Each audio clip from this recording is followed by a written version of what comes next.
والصلاة والسلام على سيدنا حبيبنا محمد وعلى آله وصحبه ومن تبعهم بإحسان إلى يوم الدين أما بعد فأعوذ بالله من الشيطان الرجيم بسم الله الرحمن الرحيم ويل لكل همزة لمزة الذي جمع مالا وعدده يحسب أن ماله أخلده كلا لينبذن في الحطمة وما أدراك ما الحطمة نار الله الموقدة التي تطلع على الأفئدة إنها عليهم مؤصدة فی عمد ممددہ۔ محترم بزرگوں اور دوستوں، میں کئی مہینوں کے بعد آج آپ لوگوں کے سامنے درس تفسیر قرآن لے کر کے حاضر ہوا ہوں۔ انشاءاللہ تعالی آج کے اس درس میں آپ کو سورہ ہمزہ کی کیا تفسیر ہے انشاءاللہ تعالی آپ لوگ سماعت کریں گے۔ یہ سورہ 30ویں پارے کی سورہ ہے اور اس سورہ کے اندر ایسے لوگوں کے بارے میں بیان کیا گیا ہے جو بالکل دین سے غافل ہے، دین سے بے پرواہ ہے، اور جس کی وجہ سے معاشرے کے اندر طرح طرح کی برائیاں پنپتی رہتی ہیں۔ اسی کے بارے میں اللہ رب العالمین نے اس سورہ کے اندر ارشاد فرماتا ہے۔ بسم اللہ الرحمن الرحیم۔ میں شروع کرتا ہوں اللہ رب العالمین کے نام سے جو نہایت ہی رحم کرنے والا اور بڑا مہربان ہے۔ وَيْلٌ لِكُلِّ ہُمَزَةٍ لُمَزَةٍ۔ ویل کہتے ہیں جہنم کے اندر ایک وادی ہے، اس کو ویل کہا جاتا ہے۔ جہنم کے اندر جو وادی ہے اس وادی کو ویل کہا جاتا ہے۔ اللہ رب العالمین نے اس آیت کے اندر ایسے لوگوں کے بارے میں ویل بتایا ہے جو آنے والی صفت سے متصف ہے۔ ویل لکل ہمزۃ لمزہ۔ ویل ہے، خرابی ہے اس شخص کے لیے جو ہو مزہ اور لو مزہ کا انجام دیتا ہے۔ ہو مزہ کہتے ہیں کس کو؟ غیبت کرنے کو ہو مزہ کہتے ہیں، اور غیبت کہتے ہیں اللہ کے نبی حضرت محمد رسول اللہ صلی اللہ تعالی علیہ وسلم نے ارشاد فرمایا، ذکرک اخاک اذا سمعہ یکرہ، کہ اپنے بھائی کے بارے میں ایسی باتیں بیان کرنا کہ جس کو سننے کے بعد اسے برا لگے، وہ غیبت ہے۔ اللہ کے نبی حضرت محمد رسول اللہ صلی اللہ تعالی علیہ وسلم نے غیبت کی تعریف کی ہے کہ اپنے بھائی کی برائی پیٹھ پیچھے کرنا، جس سے سن کر کے وہ ناراض ہو اس کے دلوں کو ٹھیس پہنچے، وہ اپنے دلوں میں تنگی محسوس کریں، یہ غیبت ہے۔ کہا کہ جو لوگ اس برے کام کو انجام دیتے ہیں اس کا ٹھکانہ ویل ہے، جہنم ہے۔ جہنم کے اندر ایک وادی ہے۔ ایسے لوگوں کو جو غیبت کرنے میں اپنی زندگی گزارتے رہتے ہیں، ایسے لوگوں کو اس جہنم کے اندر داخل کر دیا جائے گا۔ وَيْلٌ لِكُلِّ هُمَزَةٍ لُمَزَةٍ، ویل ہے ایسے لوگوں کے لیے جو غیبت کرتے ہیں اور لو مزہ کرتے ہیں، عیب ٹٹولنا، جو عیب ٹٹولتے ہیں۔ اور مفسرین کرام نے کہا کہ اشارے اور ہاتھ سے جو بیان کرتے ہیں اس کو ہو مزہ ہے، اور جو دوسرے چیزوں جو عیب کرتے ہیں، جو غیبت کرتے ہیں، وہ لو مزہ ہے۔ بعض لوگوں نے کہا کہ لو مزہ اس کو کہتے ہیں جو ہاتھ سے کسی کو تکلیف دیتے ہیں۔ بہرکیف جو لوگ اس طرح کے کام انجام دیتے ہیں، جو غیبت میں ملوث رہتے ہیں، عیب ٹٹولتے رہتے ہیں، تو گویا کہ وہ اس دنیا کے اندر بہت ہی برا کام انجام دے رہا ہے۔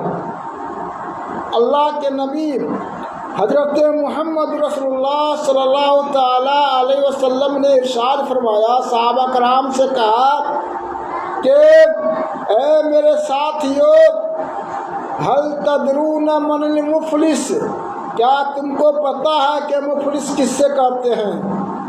تو صحابہ کرام نے کہا کہ اللہ کے نبی حضرت محمد رسول اللہ صلی اللہ تعالیٰ علیہ وسلم، ہم مفلس اپنی زبان میں اپنے معاشرے کے اندر اس آدمی کو کہتے ہیں کہ من لا درہم درہم لہ ولا دینار، کہ جس کے پاس مال دولت نہ ہو، جس کے پاس دینار درہم نہیں ہو۔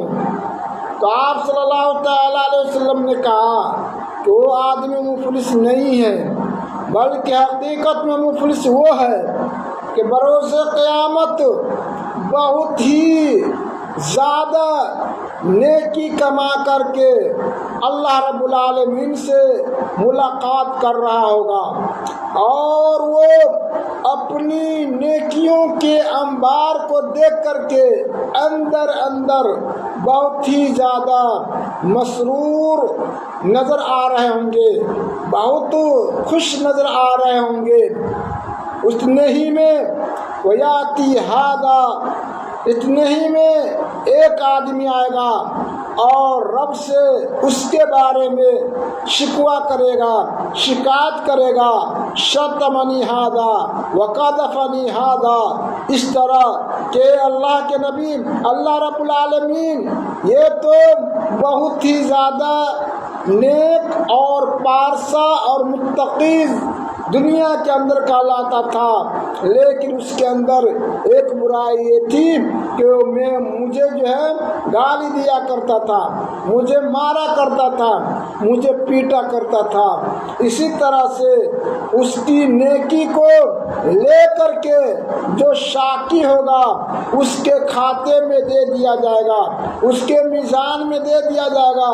اللہ کے نبی حضرت محمد رسول اللہ صلی اللہ تعالیٰ علیہ وسلم نے کہا، یہاں تک کہ شاکی لوگ شکوہ کرنے والے قطار میں ہوں گے، جب دیکھیں گے اس کے پاس اب نیکی نہیں بچی ہوئی ہے، تو چونکہ اللہ رب العالمین بہت ہی بڑا انصافور ہے، اور تو اس کا انصاف کیسے کیا جائے گا؟ دیکھے گا کہ اس کے پاس اب نیکی نہیں ہے اور شکایت ابھی بھی موجود ہے، تو کیسے انصاف سے کام لیا جائے گا؟ تو کہا، اللہ کے نبی نے کہا کہ اللہ رب العالمین اس آدمی کو جو شکایت کرنے والا ہوگا، اور جس کے بارے میں شکایت کرتا ہے تو شکایت کرنے والے کی جو برائی ہوگی اس آدمی کو دے دیا جائے گا جس نے دنیا کے اندر اس کو برا بھلا یا مارا پیٹا ہو، بہتان لگایا ہو۔ اس طرح سے وہ بالکل جو ہے بیچارہ، اس کے پاس کچھ بھی نیکی نہیں ہوگی اور وہ جہنم میں داخل ہوگا۔ محترم سامعین کرام، تو یہ آیت کریمہ جو ہے ہو مذہب دراصل آدمی اس آیت کریمہ پر اگر زندگی میں نظر دوڑائے، چلتے پھرتے اگر اس آیت کریمہ کو اپنے ذہن نشین کر لے کہ آخر کار ہم جو اپنی زبانوں سے، اپنے دل سے جو ہم دوسروں کو تکلیف دیتے ہیں، اس کا حساب بروز قیامت ہمیں رب کے یہاں چکانا ہے، اور ایک ایک چیز کا حساب ہم سے لے گا۔ اگر اس کو اس کی فکر لاحق ہو جائے تو وہ اپنے زبان کو محفوظ کر سکتا ہے، اپنے ہاتھ کو محفوظ کر سکتا ہے۔ اللہ کے نبی حضرت محمد رسول اللہ صلی اللہ تعالی علیہ وسلم نے کہا، المسلم من سلم المسلمون من لسانہ و یدہ، کہا کہ مسلمان وہ ہے جس کے ہاتھ اور زبان سے دوسرے مسلمان جو ہے محفوظ ہو، یا دوسری روایت کے اندر آیا ہے کہ دوسرے لوگ محفوظ ہو، یعنی کہ ایسا نہیں کہ مسلمان ہی کو گالی، مسلمان ہی سے گالی گلوچ سے پرہیز کرے اور غیر قوم کے ساتھ جو ہے ہمیشہ بدتمیزی سے پیش آئے، ایسا نہیں ہے، بلکہ جو ہے دوسری روایت میں ہے کہ من سلم الناس من لسانہ و یدہ، کہ دوسرے لوگ اس کے ہاتھ سے اور اس کی زبان سے جو ہے لوگ محفوظ رہیں۔ تو محترم سامعین کرام، غور کرنے کی بات ہے کہ بہت سارے لوگ جو نمازی ہیں، نماز پڑھتے ہیں، لیکن اس کی زبان کنٹرول نہیں ہے، تو گویا کہ یہ نماز بھی اس کو بروز قیامت کچھ کام نہیں آئے گی، یہاں تک کہ اپنی زبان سے دی ہوئی تکلیف کا حساب بروز قیامت وہ نہ چکا دے۔ محترم سامعین کرام، اللہ رب العالمین کہتا ہے وَيْلٌ لِكُلِّ ہُمَزَةٍ لُمَزَةٍ، کہ ویل ہے اس آدمی کے لیے جو غیبت کرتا ہے، جو عیب ٹٹولتا ہے، الذی جمع مالا وعددا۔ یہ غیبت کرنے کی نوبت کب آتی ہے؟ عیب ٹٹولنے کی نوبت کب آتی ہے اور کیوں آتی ہے؟ تو اس کے بارے میں اللہ رب العالمین اس کی اگلی آیت میں فرمایا کہ جس کو مال کی محبت آ جائے اور وہ سمجھے کہ مال ہی سب کچھ ہے۔ ظاہر سی بات ہے کہ جس کو مال سے محبت ہو جاتی ہے تو کچھ بھی اس کو نظر نہیں آتی رہتی ہے، جس طریقے سے ہو وہ مال جو ہے اکٹھا کرنے میں جو ہے لگ جاتا ہے، وہ آخرت بھلا بیٹھتا ہے، حقوق العباد بھلا بیٹھتا ہے، حقوق اللہ بھلا بیٹھتا ہے۔ ان چیزوں کی جو ان برائیوں کی جو اصل جڑ ہے وہ کیا ہے؟ حب مال ہے اور حب دولت ہے۔ اللہ رب العالمین نے کہا الذی جمع مالا وعددا، جس نے مال کو اکٹھا کیا، جمع کیا، وعددا، اور ان کو تہ بتہ رکھا، اس کو سیت کر کے رکھا، اس کو گین کر کے رکھا۔ اور کیوں ایسا کام انجام دیتا تھا؟ نماز سے غافل تھا، روزہ سے غافل تھا، زبان کنٹرول میں نہیں تھی۔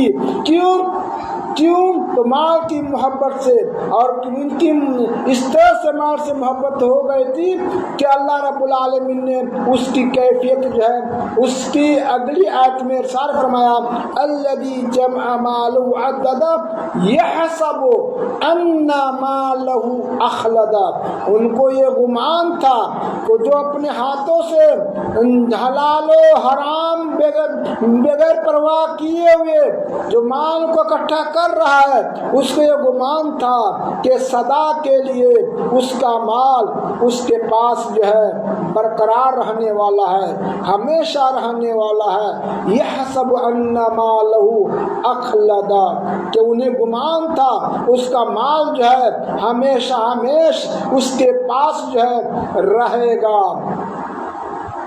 کلا لینبذن فی الحطمہ، اب اللہ رب العالمین کہہ رہا ہے کہ اس خوش فہمی میں مت رہو کہ جس کو کمانے کے لیے تم سب کچھ چھوڑ بیٹھتے ہو اور تمہارا یہ یقین اور گمان ہے کہ وہ چیز جو انجام دے رہے ہو ہمیشہ تمہارے پاس رہے گی، یہ غلط فہمی ہے۔ اس غلط فہمی کو تم دور کرو۔ کلا لینبذن فی الحطمہ، کہ ہوشیار ضرور بھی ضرور تم لوگ جو ہے ایسے کام انجام دینے والے توڑ دینے والی جہنم میں پھینک دیا جائے گا۔ ہوتما کے مطلب ہوتا ہے کہ اس کو جو ہے اس کی ہڈی پسلی جو ہے آگ جو ہے توڑ دے گی، اور اس کو جو ہے آگ جو اس کے بدن میں جو ہے لگی رہے گی۔ کلا لینبذن فی الحطمہ وما ادراک ما الحطمہ، پھر اللہ رب العالمین نے کہا کہ آپ کو پتہ ہے اے پیارے آقا جناب عربی محمد رسول اللہ صلی اللہ تعالی علیہ وسلم، آپ کو معلوم بھی ہے کہ حطمہ کہتے ہیں کس کو؟ حطمہ کہتے ہیں کس کو؟ جب اس کے جسم میں جب آگ لگ جائے گی اور اس کی حرارت کی کیفیت یہ ہوگی اس کو توڑ پھوڑ کرتے ہوئے جو نیچے کی جو ہڈی جو ہوگی وہ توڑتے ہوئے اور اوپر تک جو چلی جائے گی۔ کہا کہ وما ادراک ما الحطمہ نار اللہ الموقدہ، وہ جو آگ جو ہے حطمہ کی جو آگ ہے وہ خود اللہ رب العالمین نے اس کو سلگایا ہے۔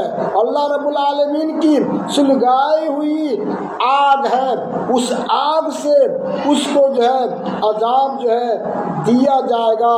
وما ادراک ما الحطمہ نار اللہ الموقدہ التی تطلع علی الافئدہ، اس آگ کی کیفیت یہ ہوگی کہ دلوں پہ چڑھ جائے گی۔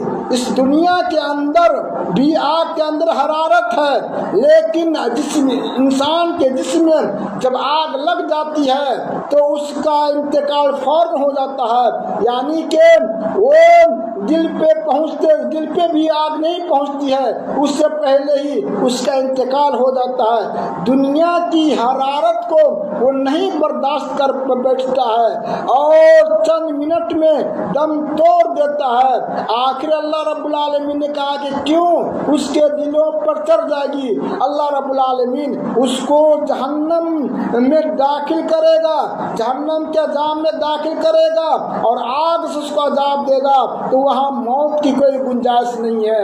اس کو اتنی تکلیف ہوتی رہے گی، موت کی تمنا کرتا رہے گا لیکن موت نہیں آئے گی۔ اسی طرح سے توڑ دینے والی آگ سے جو ہے اس کو عذاب دیتا جائے گا، دیتے دیتے وہ آگ جو آہستہ آہستہ تکلیف دیتے دیتے دلوں تک جو ہے وہ آگ جو ہے پہنچ جائے گی۔ نار اللہ الموقدہ التی تطلع علی الافئدہ انہا علیہم مؤصدہ، یہ جہنم کی جو آگ جو ہے ان کے اوپر بند کی ہوگی، یعنی کہ جہنم کا منہ جو ہے بند کر دیا جائے گا تاکہ بندہ جہنم سے بھاگ نہ سکے۔ اس طرح کے عذاب میں جو ہے اس کو جو ہے مبتلا کیا جائے گا۔ نار اللہ الموقدہ التی تطلع علی الافئدہ انہا علیہم مؤصدہ۔ اس کے بعد فرمایا کہ ممدہ والی جو ہے اگلی آیت ہے، یعنی کہ نار اللہ الموقدہ التی تطلع علی الافئدہ انہا علیہم مؤصدہ۔ اس کے بعد میں فرمایا اللہ رب العالمین نے کہا کہ اگلی جو آیت ہے اس آیت میں فرمایا ہے کہ جہنم کی جو آگ ہوگی وہ ستون کی شکل میں، یعنی کہ ستون میں جو آگ لگی ہوگی اس کے بعد میں جہنم کا منہ جو ہے بالکل بند ہوگا اور اس ستون میں اس آدمی کو باندھ دیا جائے گا. اس کے بعد میں جو ہے اس آگ سے جو ہے اس کو جو ہے تکلیف دے گا. محترم سامعین کرام، یہ آیت جو ہم اور آپ جو ہے بارہا پڑھتے رہتے ہیں اور سنتے رہتے ہیں، اس آیت کو ہمیشہ ذہن و دماغ میں رکھنے کی ضرورت ہے. جب بندہ سوتے سمے اس آیت کو پڑھ لے، غور و فکر کر لے، یا جاگنے سے پہلے جاگنے کے بعد جو ہے اس آیت پر ایک مرتبہ نظر دوڑائے، تو دین بھر اس کی زبان سے جو لوگوں کے تئیں جو تکلیف دہ بات نکلتی رہتی ہے، اس کے ہاتھوں سے لوگوں کے تئیں جو تکلیف والا کام انجام پاتا رہتا ہے، تو دوسرے لوگ اس آیت کریمہ پہ نظر دوڑانے سے اس کی زبان سے اس کے ہاتھ سے لوگ جو ہے محفوظ رہ سکتے ہیں. اور جب دوسرے لوگ محفوظ رہ سکتے ہیں تو معاشرہ کے اندر جو ہے بالکل جو ہے سکون اور اطمینان چھا جائے گا اور معاشرہ پرامن معاشرہ ہو جائے گا. یہ معاشرہ مثالی معاشرہ قائم ہو جائے گا. آج ہم اور آپ جو ہے پریشان نظر جو آتے رہتے ہیں اور ایک دوسرے کی جو کے منہ سے جو ہے غیبت اور عیب اور نہ جانے کون کون سی صفاتیں مذمومہ اور قبیحہ ہم سنتے رہتے ہیں. وجہ یہ ہے کہ شیطان ان کی نظروں سے سورہ ہو مزہ کو چھپا کے رکھا رہتا ہے اور اپنے پلاننگ کے تحت اس سے کام انجام دیتا رہتا ہے. اور شیطان جو ہے انسان کا کھلم کھلا دشمن ہے. وہ چاہتا ہی ہے کہ بندہ نمازی ہو کر کے بھی جنتی نہ بنے اور جہنم کا منہ دیکھ لے، کیونکہ وہ اجلی دشمن ہے. وہ انسان سے ہمیشہ انتقام لینے پہ تلا رہتا ہے. محترم سامعین کرام، تو ضرورت اس بات کی ہے کہ کم سے کم جو ہے ہفتے میں اور 2 روز میں 3 روز میں جو یہ آیت کریمہ ہے جس کے اندر جو ہے جہنم کی صفات بتائی گئی ہے اور پھر جو ہے جہنمیوں کی صفات بتائی گئی ہے، اگر آدمی غور و فکر کر لے تو انشاءاللہ تعالی اس آیت پہ غور و فکر کرنے کی پاداش میں اس کی نماز بھی صحیح طریقہ سے اللہ کے لیے ادا ہوگی اور پھر وہ بندہ جو ہے مثالی بندہ اپنے معاشرے کے اندر جو ہے ہو جائے گا اور پھر جو ہے اس کے کیریکٹر سے اس کے اخلاق سے دوسرے لوگ متاثر ہو کر کے پھر جو ہے اسلام کے تئیں جو ہے لوگ جو ہے بری نظر یا بری تھنکنگ جو رکھتے رہتے ہیں، اس سے جو ہے آدمی جو ہے اس کے اندر جو ہے غلط فہمیاں ہیں، وہ غلط فہمیاں جو ہے دور ہو سکتی ہے. محترم سامعین کرام، آج کا درس جو ہے درس تفسیر قرآن جو ہے اسی آیت پہ رہا ہے. اللہ رب العالمین سے دعا کرتا ہوں کہ اللہ العالمین ہمیں تمام لوگوں کو صحیح اسلام جو عمل درکار ہے اس پہ عمل کرنے کی توفیق دے. اقول قولی ھذا استغفر اللہ لی ولکم ولجمیع المسلمین.